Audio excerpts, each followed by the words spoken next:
Hello dear students, in this lecture we will discuss about ultra structure of chromosome. Dear students, chromosome जो ultra structure वो structure आहे जंहिंखे असां electron microscope जे ज़रिए observe कंदा आहियूं. तमामु हिकिड़ो फाइन स्ट्रक्चर आहे.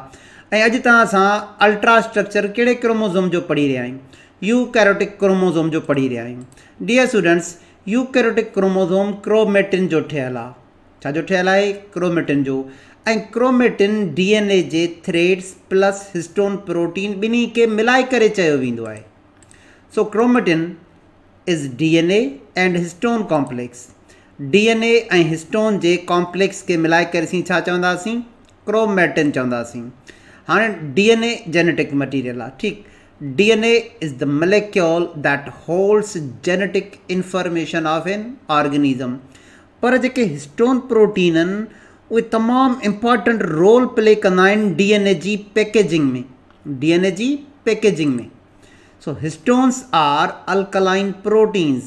There function is to package DNA into structural units called nucleosomes. त डियर स्टूडेंट्स, तव्हां जेको क्रोमोज़ोम्स पढ़ंदा आहियो न, त क्रोमोज़ोम जो हिकिड़ो स्ट्रक्चर थींदो आहे, अपर आर्म, लोअर आर्म, विच ते सेंट्रोमियर. त एक्चुअली इहो क्रोमोज़ोम हाईली ऑर्गेनाइज़्ड स्ट्रक्चर आहे. ऐं उहो DNA जी क्वाइलिंग थींदी आहे हिस्टोन जे मथां. पहिरियों न्यूक्लियोसोम ठहंदा आहिनि, पोइ जेको आहे सो अॻिते हली क्वाइलिंग ऐं सुपर क्वाइलिंग में उहे क्रोमोज़ोम जी शकिल अख़्तियार कंदा आहिनि. DNA पैकेजिंग इन प्रोसेस खे चइबो आहे. तव्हां नोट कयो, हीअ डायग्राम डियर स्टूडेंट्स क्रोमेटिन जी आहे, जंहिंखे मां सर्किल करे रहियो आहियां. ऐं जॾहिं बि हीअ पिक्चर नज़र ईंदी आहे ईअं लॻंदो आहे त हिकु प्यालो आहे ऐं उन प्याले में काफ़ी सारियूं सयूं पयूं आहिनि. बहरहाल हीअ डियर स्टूडेंट न्यूक्लियस आहे, जेको तव्हांखे पर्पल कलर में नज़र थो अचे. अंदरि DNA जी कलेक्शन आहे. ईअं सम्झो त डिप्लॉइड सेल आहे, त इंसान जा 46 DNA जा मालिक्यूल हूंदा. त 46 DNA जा मालिक्यूल प्लस हिस्टोन प्रोटीन, इन खे मिलाए करे तव्हां सां चवंदासीं क्रोमेटिन. सो क्रोमेटिन अनवाउंड माना खुलियल आहे. हिते DNA जा थ्रेड्स खुलियल आहिनि. अॻिते हली पैकेजिंग में ईंदा. हिते जेको लिखियलु आहे न पैकेजिंग, इहा DNA जी क्वाइलिंग आहे. हिते अनक्वाइल्ड आहिनि. Okay, that is found in the interface. ऐं ही अनक्वाइल्ड DNA, खुलियल DNA असांखे मिलंदो इंटरफेस में. एंड मेडअप ऑफ DNA ऐं हिस्टोन प्रोटीन. पर अॻिते हली क्वाइलिंग थींदी. ऐं सिंपली असां क्वाइलिंग खे ई त पैकेजिंग चवंदा आहियूं. डियर स्टूडेंट्स, पोइ हे जेको क्रोमेटिन नेटवर्क आहे, 46 DNA जा मालिक्यूल प्लस हिस्टोन प्रोटीन पाण खे ऑर्गेनाइज़ कंदा 46 क्रोमोज़ोम में. So chromatin becomes organized into 46 pieces in human cells called chromosomes. And during mitosis phase, this is all happening during mitotic phase. Note कयो dear students, DNA packaging असां सम्झंदासीं त DNA packaging आहे छा. DNA packaging अहिड़ो process आहे. हीअ जेको मां सर्किल करे रहियो आहियां, हीअ 8 स्टोन जो कोर आहे. उन जे मथां DNA टर्न्स कंदो आहे, क्वाइल्स ॾींदो आहे. इन खे चइबो अथव DNA पैकेजिंग. हाणे हे हिकु न्यूक्लियोसोम आहे जंहिंमें 8 स्टोन आहिनि. मथां DNA जा 2 टर्न्स आहिनि. हिकु न्यूक्लियोसोम, वरी 8 स्टोन, उन जे मथां DNA जा 2 टर्न्स, हे ॿियो न्यूक्लियोसोम. हिते 8 स्टोन, उन जे मथां DNA जा 2 टर्न्स, हे टियों न्यूक्लियोसोम. ऐं न्यूक्लियोसोम जे विच वारे DNA खे लिंकर DNA चइबो आहे. लिंकर DNA चइबो आहे. त डियर स्टूडेंट, हे स्टोन जो ग्रुप आहे. हर न्यूक्लियोसोम में 8 स्टोन थींदा आहिनि. ठीकु आहे, जेके असां कोर स्टोन चइबो आहे. ऐं उनजे मथां DNA 2 टर्न्स ॾेई रहियो आहे. ठीकु आहे. त जेको टर्निंग अची रही आहे उहा एक्चुअली चार्जिस जे बेसिस ते अची रही आहे. डियर स्टूडेंट, हिस्टोन ते पॉज़िटिव चार्ज आहे कुझु अमाइनो एसिड जे करे, ऐं DNA ते नेगेटिव चार्ज आहे फास्फोरिक एसिड जे करे, जंहिंजे करे इहे DNA टाइटली क्वाइल थी वेंदो आहे कंहिंजे मथां, हिस्टोन प्रोटीन जे मथां. अट्रैक्शन चार्जिस जे बेस ते थींदी आहे. हाणे DNA नेगेटिवली चार्ज आहे, हिस्टोन पॉज़िटिव चार्ज आहे. इहो बि क्लियर कंदासीं त इहे चार्जिस छाजे करे आहिनि. DNA डियर स्टूडेंट्स इन करे नेगेटिवली चार्ज आहे, उन में फॉस्फेट ग्रुप या फास्फोरिक एसिड आहे. हाणे ॾिसूं त हिस्टोन पॉज़िटिव चार्जिस, हिस्टोन ते पॉज़िटिव चार्जिस छो आहिनि? Why the histones are positively charge. कुझु अमाइनो एसिड हूंदा आहिनि जिन ते पॉज़िटिव चार्जिस हूंदियूं आहिनि. लाइसिन ऐं amino acids positively charge amino acids आहिनि जेके हिस्टोन प्रोटीन में था मिलनि. त इन बेसिस ते अट्रैक्शन थींदी ऐं DNA जी पैकेजिंग स्टार्ट थी वेंदी. हाणे तव्हांजे माइंड में बार बार इहो क्वेश्चन ईंदो हूंदो लेक्चर जे स्टार्ट थियण खां, DNA पैकेजिंग छा आहे? DNA पैकेजिंग छा आहे? क्लियर था कयूं, what is DNA packaging. The process by which DNA is wrapped वकोड़जी वियो कॉइल थी वियो अराउंड कंहिंजे मथां special protein molecules call histone. त जॾहिं DNA जा मोलेक्यूल्स टर्निंग स्टार्ट कंदा आहिनि कॉइलिंग स्टार्ट कंदा आहिनि हिस्टोन प्रोटीन जे मथां, इन खे ई त चइबो आहे DNA पैकेजिंग। त इन जो पर्पज़ छा आहे? What is purpose of DNA packaging? हाणे डियर स्टूडेंट्स जेके लाइन्स ईंदा इहे टेक्स्ट बुक जा लाइन्स अथव। असांजे टेक्स्ट बुक में लिखियलु आहे त DNA जी साइज़ तमामु वॾी आहे, त उहो न्यूक्लियस में फिट कीअं थींदो? न्यूक्लियस में डियर स्टूडेंट फिट थींदो DNA पैकेजिंग जे ज़रिए।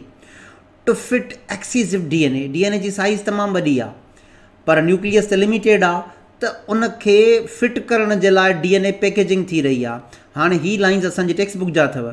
ईच ह्यूमन सेल, हर ह्यूमन सेल जे न्यूक्लियस में DNA जी साइज़ केतिरी आहे? 2 मीटर्स, तमामु वॾी साइज़ आहे। ऐं उनखे असां फीट में कन्वर्ट कयूं त राउंड अबाउट 7 फीट थी आहे। हाणे न्यूक्लियस में 7 फीट जो DNA ऐं न्यूक्लियस जी साइज़ त 7 फुट कोन्हे, त पैकेजिंग करणी पवंदी, कॉइलिंग करणी पवंदी। हाणे न्यूक्लियस जो जेको डियर स्टूडेंट्स डायामीटर आहे उहो 6 माइक्रोमीटर आहे, जेको तमामु नंढो आहे 7 फीट वारे DNA खे पाण में फिट करण लाइ। उन जे लाइ हिस्टोन प्रोटीन जे मथां DNA जी कॉइलिंग थींदी, त जीअं हे वॾो DNA न्यूक्लियस में फिट थी सघे। कहिड़े प्रोसेस में फिट थी सघे? DNA पैकेजिंग में फिट थी सघे। ओके, नोट कयो डियर स्टूडेंट्स, हिते हिकु न्यूक्लियोसोम, हे ॿियो न्यूक्लियोसोम, विच में linker DNA। What is nucleosome? Assembly of 8 histone which is covered by 2 turns of nucleosome. जॾहिं 8 हिस्टोन जे मथां DNA जा 2 टर्न अची वेंदा आहिनि, इन खे तव्हां असां छा था चऊं? न्यूक्लियोसोम।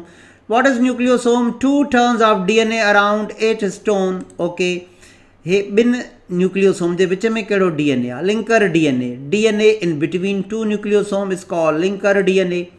हाणे डियर स्टूडेंट्स, हे जेके 8 हिस्टोन आहिनि न, इन खे कोर हिस्टोन चइबो आहे। Corps histones R histone 2A जो हिकु पेयर, हिस्टोन 2B जो ॿियो पेयर, हिस्टोन 3 जो टियों पेयर, हिस्टोन 4 जो चोथों पेयर। इहे थी विया कोर हिस्टोन। ऐं जेको मां तव्हांखे पोएं लेक्चर में पढ़ायो त हिस्टोन 1 ॿाहिरि हूंदो आहे ऐं उहो एक्चुअली छा कंदो आहे? लिंकर DNA सां बाइंड थी वेंदो आहे या न्यूक्लियोसोम खे क्लोज़ करे छॾींदो आहे। उहो कोर हिस्टोन न आहे, उहो अलॻि आहे। ठीकु आहे। हाणे हिते असांजे टेक्स्ट बुक में बि लिखियलु आहे त हिकु न्यूक्लियोसोम खां ॿिए न्यूक्लियोसोम ताईं तक़रीबन 200 DNA जा बेस पेयर्स आहिनि।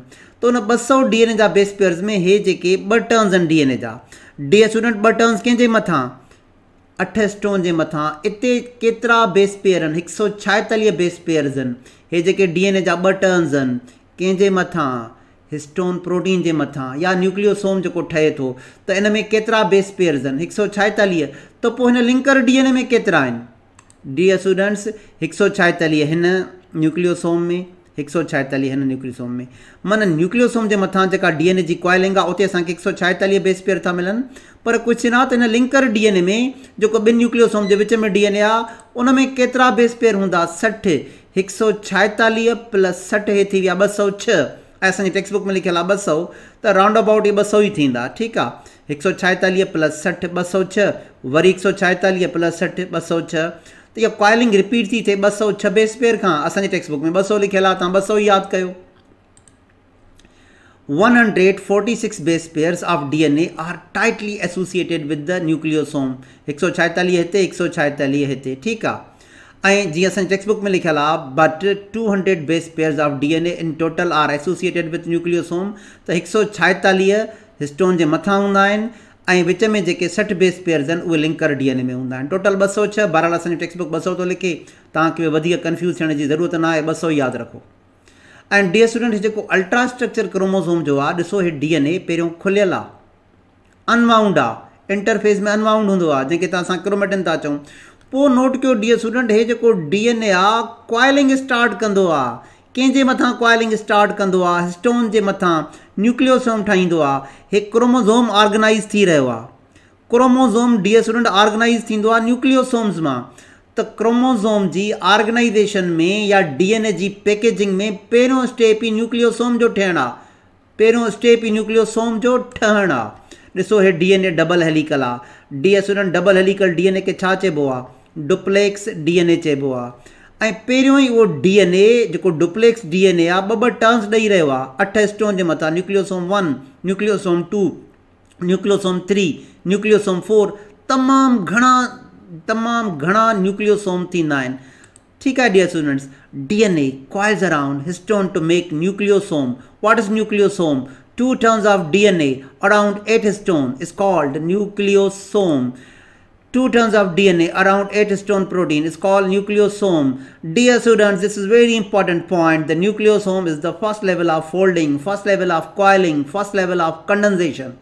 तो क्रोमोसोम असां ऑर्गेनाइज करे रहिया आहियूं DNA मां असांखे 46 क्रोमोसोम ऑर्गेनाइज करणा आहिनि हिन पिक्चर में सिर्फ़ु हिकिड़े क्रोमोसोम जी ऑर्गेनाइजेशन आहे त पहिरियों स्टेप छा आहे पहिरियों स्टेप न्यूक्लियोसोम जो ठहिणु आहे पोइ डियर स्टूडेंट हिते तव्हांखे गैप नज़र अचे थो जिते मां कर्सर ॾेई रहियो आहियां गैप ॾिसो भरिजी वियो न्यूक्लियोसोम जा मॉलिक्यूल्स हिक ॿिए सां टाइटली बाउंड थी करे हिकिड़ो फाइबर था ठाहिनि उन फाइबर खे चइबो अथव क्रोमेटिन फाइबर त पहिरीं स्टेज छा हुई न्यूक्लियोसोम जो ठहणु नेक्स्ट लेवल छा हूंदी क्रोमेटिन फाइबर जो ठहणु the nucleosomes are stacked on the top of each other हिक ॿिए जे मथां हिक ॿिए जे टॉप ते अची विया टाइटली बाउंड थी विया ऐं हिकिड़ो फाइबर उन्हनि ठाहे छॾियो join together to form a fibre dear students in fibre जो नालो आहे क्रोमेटिन फाइबर ऐं chromatin fibre further super coiling में वेंदो फर्दर कंडेंस थी वेंदो हाईली कंडेंस्ड स्ट्रक्चर खे क्रोमोसोम चयो वेंदो आहे next level fully condensed, fully coiled, highly condensed chromosome ठहियो आहे आख़िरी लेवल ते ठीकु आहे डियर स्टूडेंट सुपर कॉइलिंग में ठहियो आहे the chromatin becomes tightly coiled into a structure called chromosome त पहिरियों न्यूक्लियोसोम जो ठहणु पोइ क्रोमेटिन फाइबर जो ठहणु ऐं आख़िर में क्रोमोसोम्स जो ऑर्गेनाइजेशन में ठहणु लास्ट स्टेज जी हुई फुली कंडेंस क्रोमोसोम जी जेको सुपर कॉइलिंग में ठहियो the DNA in your cell is packaged into 46 chromosome. Dear student, इहो बि सवाल अची सघे वठो the DNA in your cell is packaged into 46 chromosome त छा इहो असांजो जीनोम आहे बिल्कुलु डियर स्टूडेंट इहो असांजो जीनोम आहे the human genome consists of 46 molecules of DNA called chromosomes. त डियर स्टूडेंट्स अॼु असां पढ़ियोसीं ultra structure of chromosome. Thank you dear students.